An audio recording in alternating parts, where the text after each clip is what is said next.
Hello everyone, we are continuing with the program.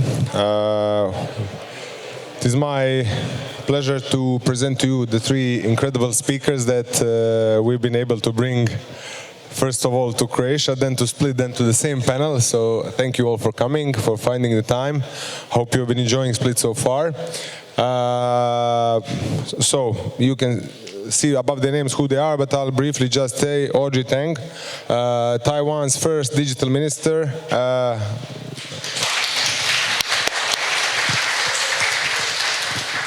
ex-minister as of this week, so Audrey may be able to speak more freely than before. Thank you, Audrey.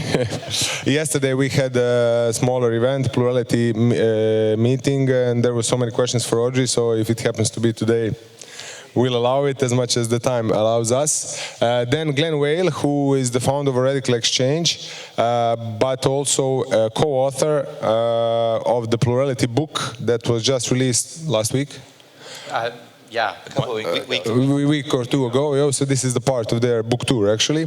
You will hear more about the book. What is specific about the book, of course, apart from the content, is that it's completely free, but also you're able to contribute to it and even earn something from contributing, but we'll get there. Finally, Glen is also, you're an economist, right? And by training, yeah. By training, yeah, by design, and currently chair. And the chair of Plurality Institute. Glen, thank you for joining us today. One round of applause. Thank you. And next to me, Sam. Sam is in Code Product Ops at Ethereum Foundation, and we'll talk about, how do you say it, MACI or MACI? MACI. MACI, okay. We'll talk about MACI later, what it means. But we'll start with Audrey. Audrey, I know I did my master's in diplomacy, and my final thesis was on digital privacy. And the first thing I looked up was the definition of privacy, and it's really one of the simplest definitions ever. Privacy means right to be left alone. Okay, and I see privacy through your book everywhere. However, while you were a minister, you've employed quite a radical approach. With no privacy. So Audrey, in the 7.5 years of your tenure, filmed each and every meeting that Audrey, he, she, sorry. Yeah, with the pronoun is whatever. You cannot offend me. So Yeah. Audrey is post-pronoun. Every meeting you attended was recorded, 2,000 meetings with 8,000 people. It was transcribed, it's publicly available. So, you know, what made you say, I don't want to be left alone? Like, why did you do it? Was it just like a stunt, don't get me wrong, or did it serve some purpose? Yeah, a stunt that goes for 7.5 years. It's called a norm. Not all video recordings were published. They're mostly published as transcript, and people have 10 days at least to redact parts that are confidential and so on. So it is radically transparent by default. Radical means at the root, by default, but it's not live streaming or anything. And the reason why is that when lobbyists visit me, if I have a recorder there and say that it represents future generation, then their lobbying is to the public good. Their lobbying is to sustainability, to the health of the planet and the mental health of the children. But without that recorder, their lobbying takes a very different character. I don't know why. And so this is an anti-corruption device that says, if you want to make a lobby to me, my policy is not just for myself. It is not just for this generation. It's not just for this party or this cabinet. I'm a non-binary partisan also. So whomever that is the ruling party in Taiwan, you will have to account for those future generations and free the future with them. And so it not just changed the amount of lobbying toward the public good, but it also makes sure that our citizens knows the how and why of policy making, not just the what of the policies made. So I can get a lot of emails and so on just telling me that, oh, 2 weeks ago in my meeting I made a factual error, it actually works like this and so on, way before a new regulation and so on is done. So I think radical transparency is about protecting the integrity of the context, and in this case, the context of public policy making. Contextual integrity is the goal, and privacy or radical transparency or whatever are the instruments to foster that goal. Did it take you time to get used to everything being recorded? Was it like, did you easily get on board with that? Or did it take time? Yeah, well, I mean, if I misspoke, I have 10 days to go back and erase that misspoke. So again, it is radically transparent. By default, it is not live streaming everything. So I'm not in this like maximalist way when it comes to live streaming, because live streaming amplifies something and you take it out of context and it destroys contextual integrity. You take like 5 seconds of misstep or misspoke and you erase the entire hour of conversation. So I'm not in favor of that. That destroys contextual integrity. Okay, thanks. Glenn, loss of privacy seems like an irreversible process. Okay, well, you know, once it's out, it's impossible or nearly impossible to get it back. Yesterday or the day before, we witnessed in Croatia personal details of each and every car owner in Croatia got leaked. Less like 1.5 million people. And I just spoke to Audrey yesterday in Uber, and Audrey has an interesting thing. She says that the default switch in privacy in real life is turned on, and the default switch in digital life is switched off. Now, how can we, once we lose privacy, is there a way to get the horse back in the barn? AI. AI. So, in a world, for the last 60 years, we've lived in a regime, which is a very strange regime, where you see a video, you see a photograph, you assume it's true. Throughout almost all of human history, the equivalent of photographs were paintings. No one assumes paintings are true. They were written words. No one assumes those are true. Most of the time they're stories, right?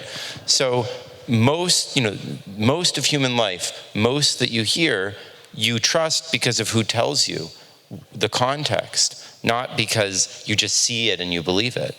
So with AI, we're not going to see and believe anymore, right? I mean, everything can be made to look whatever way you want to make it look, and it can be as realistic as you want. So you believe the context, you believe the people, you believe the way the story holds together and coheres with other things.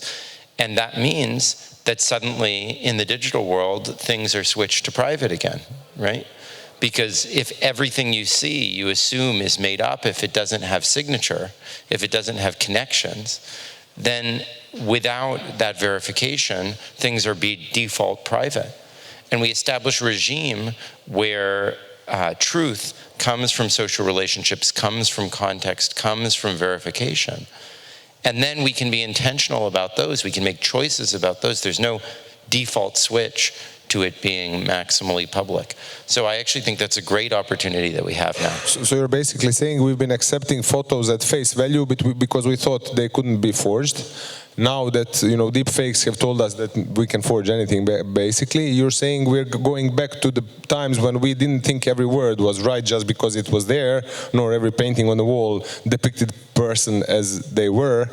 So you're actually saying like deep fakes are good because they'll make us reconsider the validity of the photo that's being shown. Yeah, I mean, of course, there can be terrible transition costs, and it's very important to make people aware of the new world we're entering. But we need to see its advantages as well as its harms, which is that we can regain that sense of context. And we can come back to this. I don't think privacy is the only way to think about that. But as Audrey said, contextual integrity, social grounding of meaning, rather than it just being abstracted and based on, you see it with your own eyes.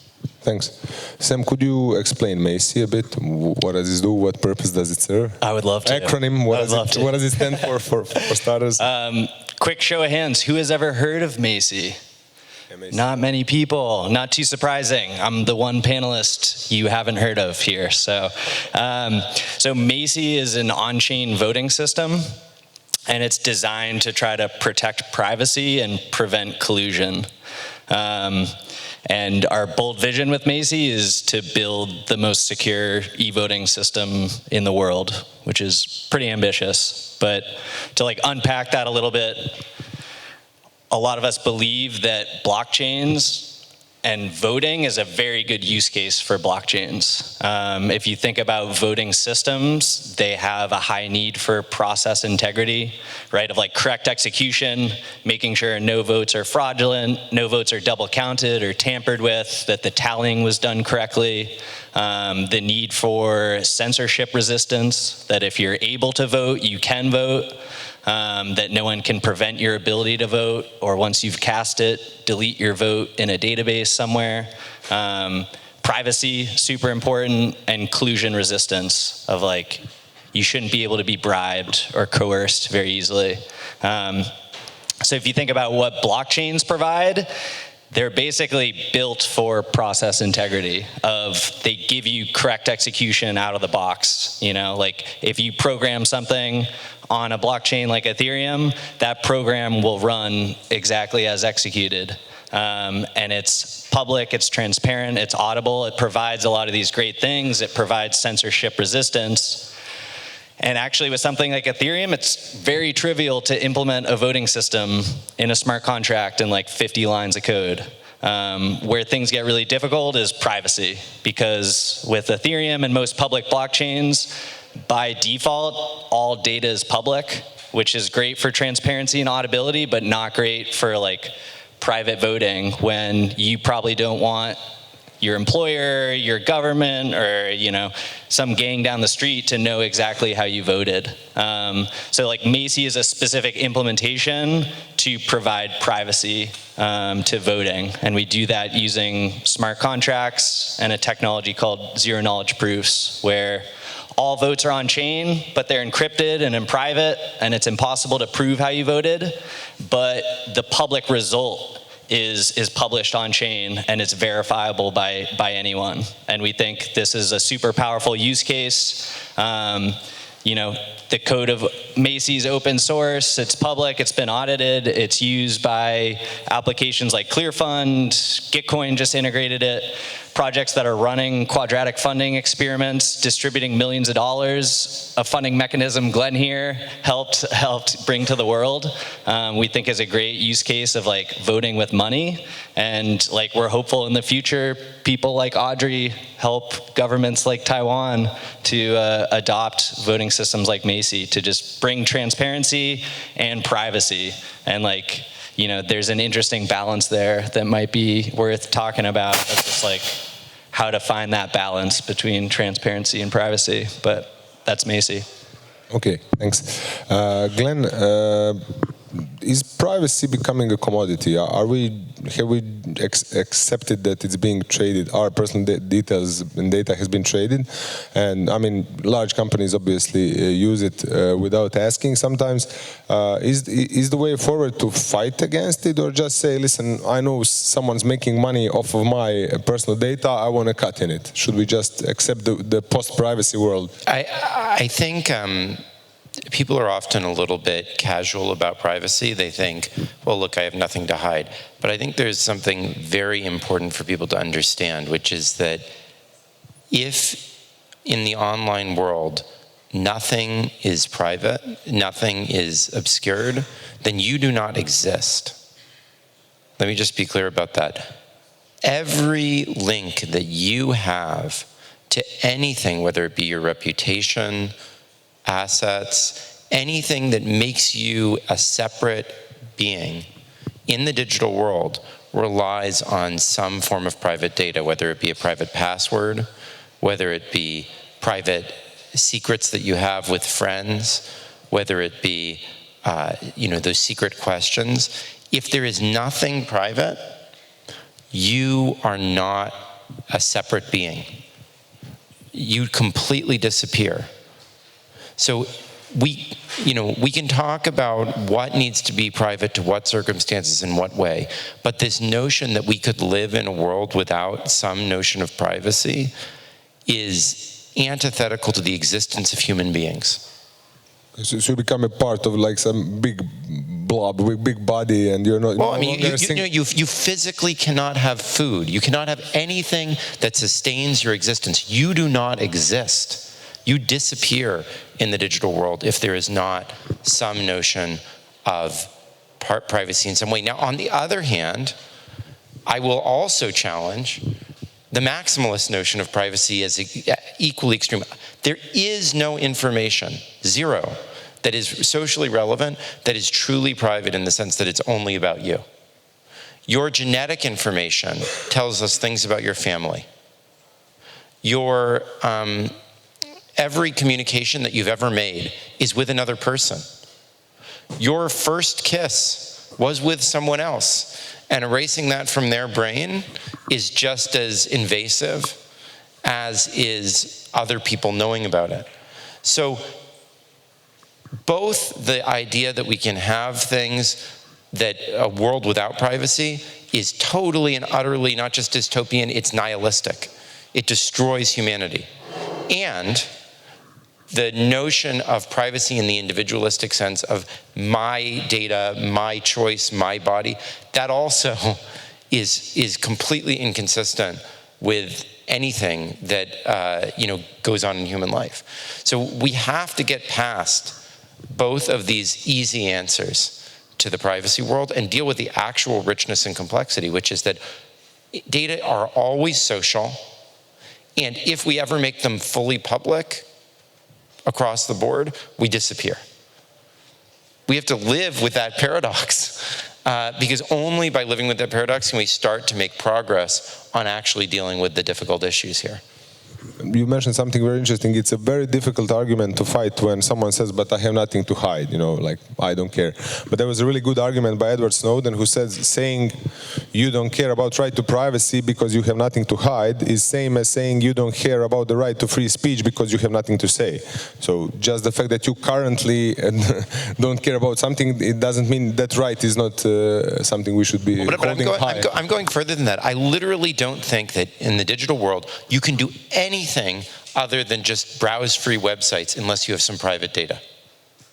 You can't do anything because every password, every access, every authentication, every access to any resource depends on some secret. So Web 1.0, like static websites, no logging in, and that's the only way to reach private that's data. the only thing that's available in the digital world if we don't have some form of privacy.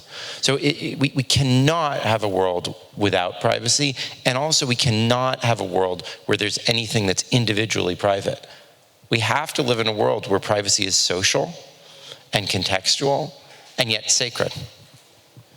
Speaking of which, Audrey, how do we even start thinking about privacy if we at all time, carry smartphones, which are basically tracking devices? That's one thing about it. And the other is, do you find smartphones like anxiety-inducing with all the notifications and, yeah.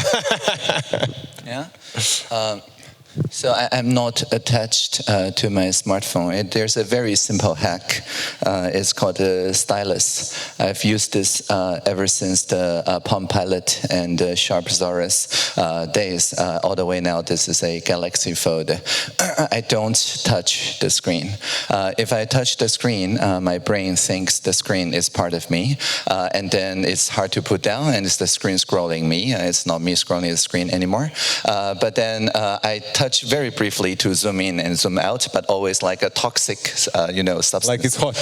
Yeah, yes, exactly. And then I interact with it intentionally. So with voice, with stylus, with keyboard, that's all fine, gestures or whatever.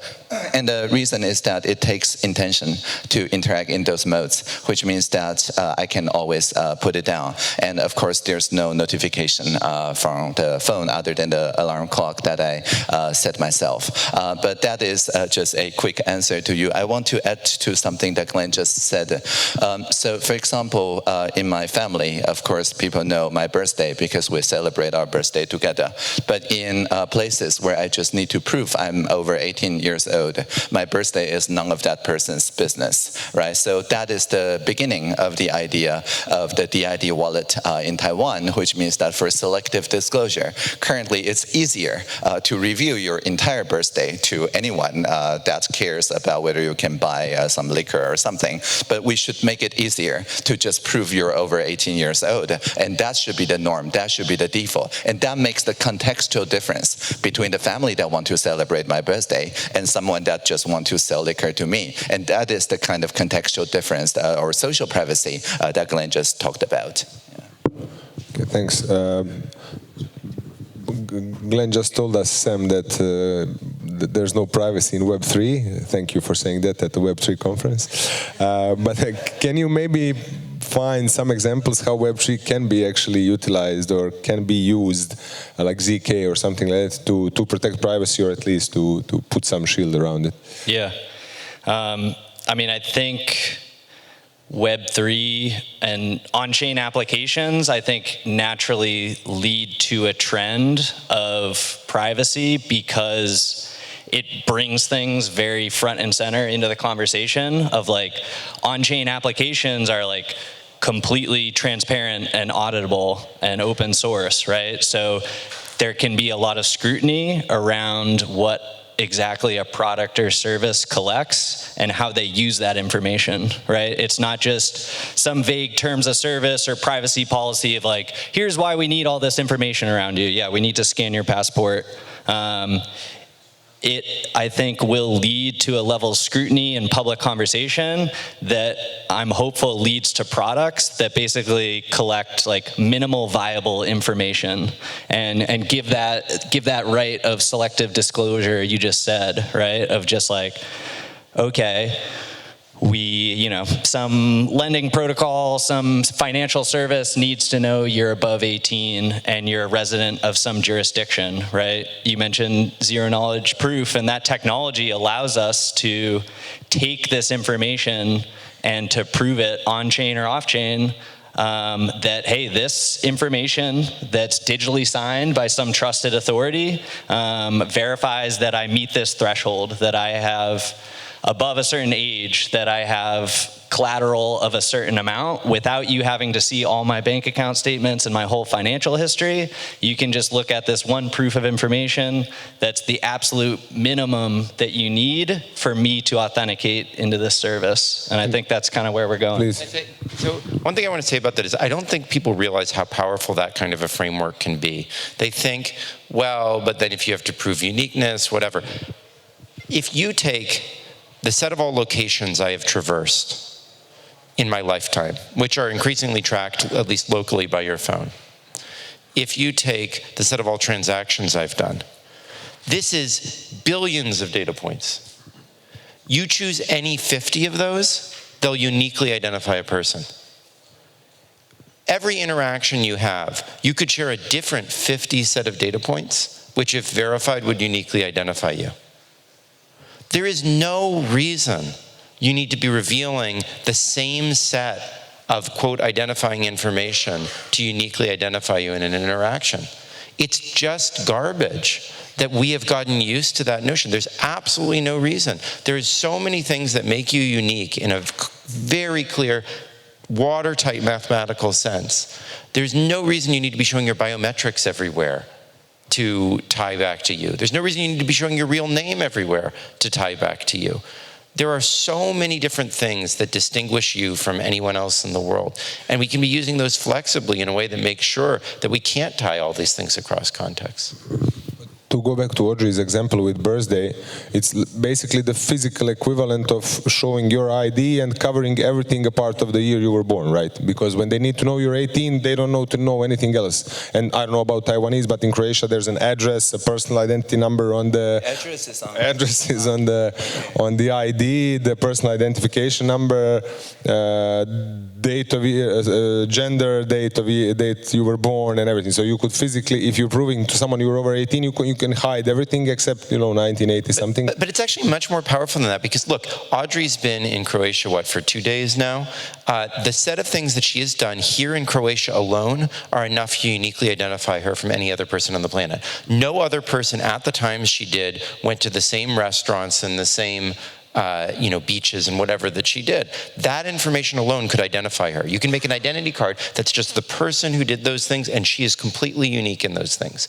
And the same could be said about what she did in Paris. The same could be said about the set of cities that we went to. I don't think there's anyone that traversed that exact. So there are so many different ways to distinguish us and to identify us that do not require anything about Taiwan, which is where she holds her identity card from. So it's not even just that you eschew, it's like there's so much information about us, and if we use this fully and in a rich pattern, we can have extreme privacy and extreme information at the same time. That's what's so powerful about what rich and diverse people we are. It's only by collapsing us down to some standard set of data that we end up in this privacy versus publicity bind, I think. Thanks. Audrey, to go to the book you've co-authored, you define plurality as a technology to collaborate across social difference, which is very interesting, and I read it a couple of times. And what does this theoretical concept mean for, you know, advancing democracy or advancing the decision making in countries that are willing, or societies that are willing to adopt it as a concept? Yeah, technology for collaborative diversity means that instead of thinking we can collaborate deeply, but only with people we already know or who think like us, or we can be very diverse, but it's very thin, it's just market or voting. Stop making such dilemma trade-offs. Just like during the pandemic, many countries think you have to make a dial between the public health on one side and privacy on the other, but you have to make sacrifice one way or the other. But we can actually think of it as a two-dimensional thing. So instead of a single line, you fold it into two dimensions so that you can increase the degree of collaboration with the same amount of people, with immersive shared reality, with AI models doing compression without losing the nuance, and so on. But you can also, with the same degree of collaboration, include more diversity through transcultural translations, through many higher bits of voting, like quadratic voting or quadratic funding and things like that. So it's setting a roadmap for technologies to not make trade-offs or zero-sum or negative-sum trade-offs of how many people you can collaborate with and how deeply you can collaborate with them. And core to this is the contextual integrity. If people do understand that in an auditable form, maybe with Web3 technology, that whatever we say in this chat group or in this DAO or whatever will be mutually recognizable and undeniable for each participant, but taken out of context because of dissignified, verified proof or whatever, it will lose its meaning, and people outside of context cannot say that it is something coming from this group. Then it becomes a self-governing jurisdiction, and then from that jurisdiction, they can try a lot of those very advanced way of funding and voting and so on. So part of it is just to start like 10,000 different kind of swarms of experiments that they can take to a municipality or to a district or even just to a community house, and then scale it not just out or up, but deeply, so that people take this as a new norm, not the old default norm where everything needs to be centralized in one centralized database. Please. Yeah, curious how you think, and I guess it's like the spectrum of the usefulness of plurality to make decisions and like protecting privacy also. So I think like quadratic voting or quadratic funding, any sort of participatory budgeting you're doing, I could see value in, say, a government service knowing, hey, these two people on two different political parties both voted that this issue is important. They want to build a bridge, so let's build a bridge. So, but that, I guess, involves having to reveal which political party I am, versus maybe as a voter, I just want to prove I'm a resident and I'm old enough to vote. I don't want to tell you what political party I am. The beauty of Polis is that it works entirely pseudonymously. So you do not have to disclose which party you belong to. We have a list of seed questions, like in the 2015 Uber case. We have seed question that says, I'm a Uber driver, or I'm a taxi driver. I prefer Uber over taxi, or the other way around. I have a professional driver's license, so on and so forth. But when you answer these are completely pseudonymous. You do not have to reveal who you actually are. And because the initial 10 C statements are designed to be in a, you can think of it in a highly orthogonal way, and in a 10-dimensional space, every dot is very far apart from each other, and people can add their own statements as well. So very quickly, it grew to 20 statements, 30 statements. It's a wiki survey. People can add to it, and when it reaches like 50 dimensions, even if it's just yes and no, everybody is very, very, very far apart. And when you see clusters and when you see bridges, these bridges are probably the actual bridges that unites people across them. So, for example, Airbnb, when we did the Polis conversation, sent an email to all its Taiwanese members to say, go to Polis on VTaiwan and support the party line. But because it is not an ordinary top-down poll where people are condensed condensed into 3 or 4 questions, people actually type in a lot of very nuanced positions that are against the Airbnb party line, and only about 1/3 voted similarly to the Airbnb party line. So we got a lot more variety, a lot more potential by simply asking people, what should we do together? So the answer to your question is no, we do not require a review, but just by how they reacted in this high-dimensional preference space, we can very easily use k-means clustering, those good old-fashioned AI, to figure out their split or their ideological differences. Well, and the other thing I would emphasize is that, again, coming back to this issue of contextual integrity, not all the information about you is relevant to every context. So in the political context, what are the bridges that are people most interested in? Usually region, maybe, something like race or gender, and maybe political preference, party. All those are relevant. None of those uniquely identify you as a person. So you can have all those things project into the polis conversation if you want to. It doesn't currently, but you could, without uniquely identifying you. Go to a completely different context. Imagine we run polis at Microsoft, where I work when I'm not on sabbatical. Usually the relevant things are organization, discipline, like are you an engineer or whatever, and maybe something about seniority. Again, none of these things uniquely identify you. None tells me anything about your politics, about your religion, etc. You go to a, cooperative sex club or whatever that we're all members of. Maybe your sexuality is important. Maybe, some physical traits are important. Again, none of these things tell us immediately about those other things. In each context, there is appropriate information that you have to share, right? And other information that's not appropriate. That is contextual integrity. We can know a lot, we can know richly about people without knowing enough to link them across contexts. Thanks. You were going to say something or no? Okay. Audrey, I'd just like to mention something that I don't think it's fair. It remains only to the people that have heard it yesterday. Your concept of troll hugging, and Yes. Audrey employs an interesting tactics for people who are adversarial towards her, right? No.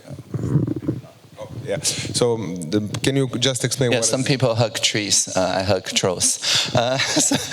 So the idea, very simply put, is that I get a lot of personal attacks online, and when I see like 3,000 words that are very toxic, very hateful, or whatever, my mind automatically zooms to the 5 words or 7 words that I can reinterpret as constructive, and then I ignore everything else and engage with just that 5 or 7 words in a very, earnest way, and thanking them for the contribution and engage on that particular point.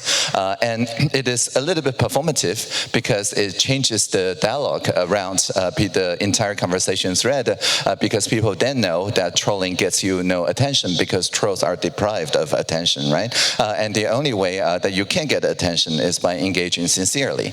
And that is how I turned many critiques, or even people who did personal attacks or character assassinations or whatever, into good friends, or at least good acquaintances, simply by hugging them and making sure that I only respond to the ones that are interesting or constructive. And I have a hack so that whenever I do this, because it's mental, emotional labor, when I do this, I always mix 2 different new drinks. So I have a whole way of a tea collection, and maybe like 50 different, and so I can take 2 or 3 of them and make a new combination, and it's always pleasant, and so it registers a new flavor in my mind when I respond this way. When I have a full night's sleep, 8-hour sleep, when I wake up, the next time I see the troll in that particular line of attack, my mind sees something that is very powerfully flavorful, and I don't feel bad anymore. I feel very good, and I can then engage any similar attacks in a very similar way, and makes the next trolls more easily huggable. So it's beyond desensitization. It's more like a life hack or something. You can try it at home. Yeah. So try troll hugging next time someone hates you online. We're getting close to the end. Is there any questions from the audience? There is one, Belma. Audrey, okay, we'll be here until tonight. I mean, you probably got asked this a lot, but we saw the cases of where privacy builders got sentenced for building privacy tools, and once they become popular enough, so obviously referring to the case of Tornado Cash. So I'm curious, from perspective of engineer and builder, like how would you prevent, or what would you say to kind of other builders that they should not be afraid to build privacy tools? Like what would you suggest, and what's kind of your view on that? Okay. Yeah. So in Taiwan, we invest in such tools, but we always build it as resilience technology, right? So the public transcript that I mentioned is stored on IPFS. We do DID wallets, ZK, and so on. But all these are public infrastructure. But we all know that these can also be used by people in autocratic regimes to protect their communication. We all know that if they want to assemble or organize something, I mean, it's in the public domain, they can just take a copy of the code and make sure that they hide their whereabouts and so on using such powerful technologies. So I think by taking a toolkit approach, by not prescribing any particular uses and making sure that it's general purpose enough, then the participation in the open source or free software system around such communications can be credibly neutral. And when you're credibly neutral, you're protected against such very specific charges. But it also makes sense then to make them sufficiently easily understandable, spreadable, and even carryable on a USB stick or StealthNet or whatever, and to make sure that people who actually are in adversarial situations can easily repurpose them, but with deniability. You don't need to say that you coach them in this. You just coach everyone in this. Thanks. There was another question. Josh? I would just add real quickly, like, as a software engineer building privacy tools, yeah, like, shitty regulation is not great, right? And, like, building open source code doesn't make you a money transmitter by default, but I'd say, like, there are certain things you can proactively do to try to anticipate use cases, and I think, like, privacy pools, which is a project emerging out of the Tornado Cash incident, where you can prove exclusion from, like, hey, I am an address that did not interact with any sanctioned entities, and, like, taking a proactive regulation approach, I think, can be a useful way to kind of get around, okay, like, these tools can be used by anyone and they can be abused just like tools on the internet. So that could be one way to think about it. Thanks. This is for Glenn. Your point about the lack of need for individual privacy at an absolute level, and your example in particular about the first kiss that you share with somebody else, and if you share it with that other person, why should it not be shared with more than that one person? I think this is quite a controversial point in general. What do you, so like, how would you... Sorry, I wasn't saying it shouldn't be shared. I was saying it definitely should not be shared with others, just to be clear. Oh. I was definitely not saying it should be shared with others. I was saying that there's nothing that is private literally just to you. Yeah. Privacy is always social, and yet it's absolutely critical that it not spread beyond the social context for which it was intended. Not overshare, but not unshare. Right. Yeah. Okay, so I actually thought you said that if you can share it with someone else. Absolutely not. 100% not. No. The whole point I was trying to make was that privacy is absolutely critical, and yet it's always social, not individual. Okay. And so, like, that's the paradox we have to live with. So it's almost like you have to remove the technical aspects of distributing the privacy rather than just keeping it into an interpersonal, real world sort of... It has to be socially contextual. Privacy is not about the individual. Privacy is about social groups. But more about bringing that context into a technical setting where it can then be distributed. Absolutely, and the usual contextual formulations all focus on the individual. And my claim is that that's completely impossible to achieve. It's not a meaningful concept. And yet at the same time, privacy in that socially contextual setting is absolutely critical. If we don't defend it, if we go in the direction that you thought I was going in, then literally you're completely erased. You do not exist as a human anymore. So it's absolutely critical that precisely that complexity that was hard to process, we find a way to live with that complexity, because we can't achieve the preservation of humanity and realism without living in that complexity and dealing with precisely how hard it is to get our hands around that. Okay. Anyone? Yeah, one. Jeff? Yep. Thank you very much for an excellent panel. I want to go back to Audrey's comment about the proof that someone is over 18, because it seems to come up all the time as an example, and I think it highlights something really important. Now, ISO 22739 defines identity as a set of attributes that distinguishes an entity in a context. And it's really important that we add that in a context term at the end. Now, this relates to what Glenn said about data being a network of relationships, and indeed the fact that privacy does not mean signing one's name, but about not linking some of your attributes to other of your attributes. So going back to the matter of proving that someone is over 18, we face a tussle, a conflict of interest between the verifying party and the system operator. To prevent someone from presenting an over 18 credential on someone else's behalf, for example, some authorities insist upon binding the credential to a natural person, perhaps using a government-issued identifier or even biometrics. Something that NIST, which is the USA standard setting organization, defines as a higher level of identity assurance. Now, the problem of establishing this linkage is precisely the problem that we have with privacy. It creates a constellation of attributes from which individuals cannot escape. They're bound into that constellation, and they must use that constellation in their day-to-day lives. Now, when I walk into a pub or an office tower and flash a government-issued identifier to a human, I'm not worried, because the human will not remember.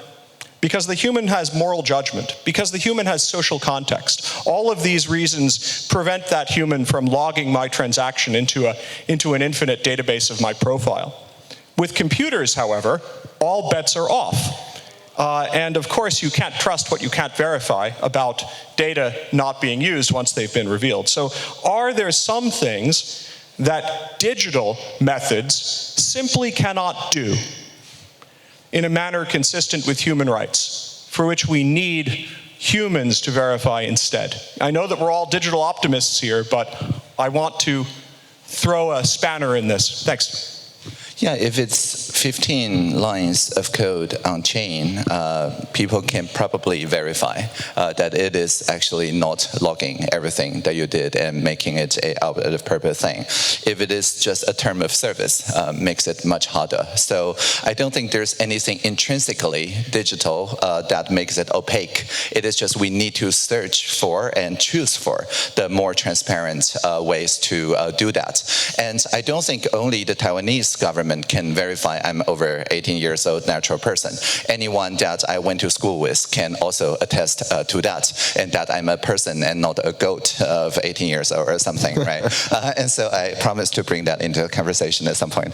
Right? So I think the point I'm making is that the more people that can attest, the higher the degree of web of trust becomes. So it's not just, pretty good privacy aficionados, but anyone who consider this a norm. And with the Signal and many other open source technologies, I think the norm is slowly shifting. We're getting there.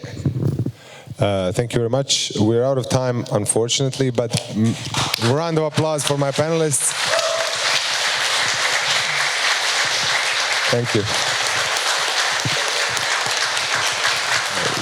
They'll probably be around, so whoever had a question didn't have time to ask it. We have to go on with the program. Thank you.